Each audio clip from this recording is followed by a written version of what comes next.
Salut tout le monde! Aujourd'hui pour ma vidéo en collaboration avec Yves Rocher, je vous montre les nouveautés Yves Rocher du printemps et restez jusqu'à la fin parce que je vais avoir une petite surprise pour vous.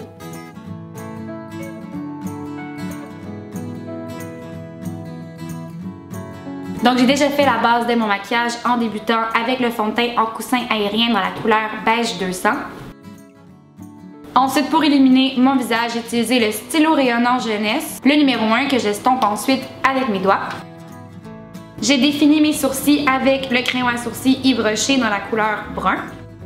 Donc pour le printemps, Yves Rocher a tout plein de nouveautés. La première des choses, c'est une nouvelle poudre libre. Donc ça vient en 4 couleurs. Il y a rosé, beige, brun et doré. Donc la poudre va venir fixer le maquillage, mais en même temps, ça vient refléter la lumière un petit peu. Puis ça vient avec une petite houppette carrément, donc ça c'est super pratique. Moi dans le fond, je vais essayer rosé parce que c'est elle qui semble être la plus pâle. J'en mets juste un peu aux endroits où tantôt j'ai appliqué mon cache-cerne. C'est vraiment léger, ça ajoute aucune texture au maquillage.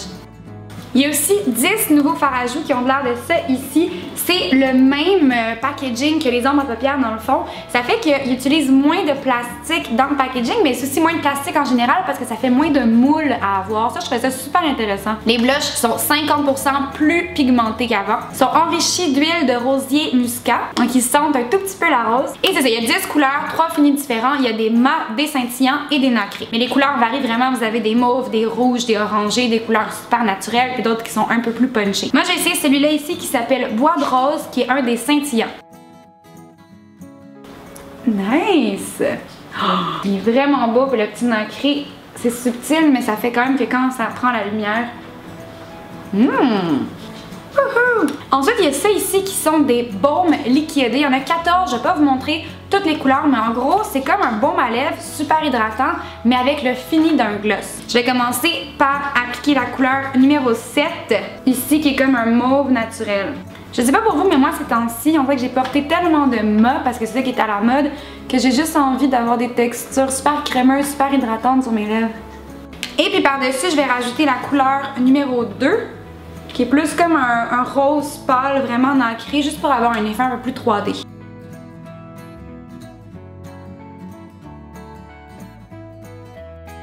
Et voilà. Là ensuite, pour l'important, les 48 nouvelles ombres à paupières. Ça m'excite tellement. Moi, je capote sur les ombres à paupières dans la vie. Et là, on a des mats, des scintillants et des nacrés. Il y a des bleus, des verts, il y a des oranges, des jaunes, des neutres, des mauves. Il y a absolument de tout. Donc les ombres à paupières sont ultra pigmentées et contiennent de l'extrait de riz. Là, parce que je peux pas vous montrer les 48 ombres à paupières, on serait ici la semaine prochaine. J'ai choisi mes 10 préférées, ce qui m'a pris comme 10 ans. Il y en a que j'ai porté seule pour qu'on voit vraiment l'impact. Il y en a d'autres que je vais jumeler, soit parce qu'ils sont pâles ou parce qu'ils sont juste plus belles avec une autre couleur à côté. J'ai déjà préalablement préparé mes paupières avec la base paupière fixatrice. Ça, c'est rose pivoine scintillant. Oh my god! Je m'attendais pas à ça.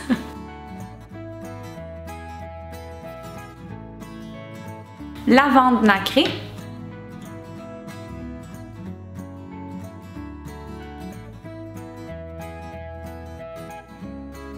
Pour un smokey eye, on commence avec éteint scintillant sur la paupière mobile. Vert forêt nacré dans le creux de l'œil. Et puis un classique, le noir, qui s'appelle Noir ébène mat. Celui-là, on le concentre au coin extérieur de l'œil. De l'autre côté, j'applique rose boisé mat dans le creux de l'œil. Et puis j'applique capucine nacrée sur la paupière mobile. Puis pour terminer, on va faire un smoky naturel en commençant avec bois de bahia nacré que j'applique au coin extérieur de l'œil. On en applique aussi un peu sous l'œil pour connecter avec le haut. Puis on l'estompe un peu en l'amenant dans le creux. Ensuite, j'applique baie rose nacré sur la paupière mobile.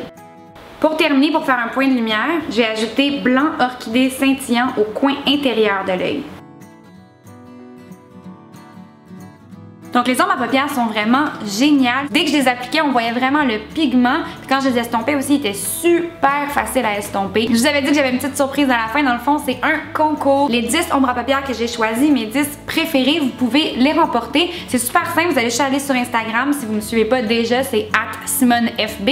Taguez un ou une amie sous la photo sur laquelle je vous montre les ombres à paupières. Et très important, allez suivre le compte de Yves Rocher Canada. Vous avez deux couleurs plus funky. Vous avez un noir mat et une espèce de brun un peu rosé mat aussi. Super pratique comme couleur de transition et comme coin extérieur ou même comme eyeliner. Vous avez un beige nacré de tous les jours et un brun un peu nacré aussi, parfait pour tous les jours. Un blanc brillant pour faire un point de lumière. Un espèce de gris charcoal brillant aussi, super beau dans des smoky eyes ou même tout seul avec du mascara. Un genre de orangé un peu corail qui est une couleur super tendance et un vert forêt magnifique. Donc manquez pas en magasin toutes les nouveautés Yves Rocher. N'oubliez pas d'aller suivre Yves Rocher et moi sur Instagram. Merci beaucoup d'avoir écouté ma vidéo. N'oubliez pas de vous abonner à ma chaîne pour rien manquer et puis nous on se voit très bientôt.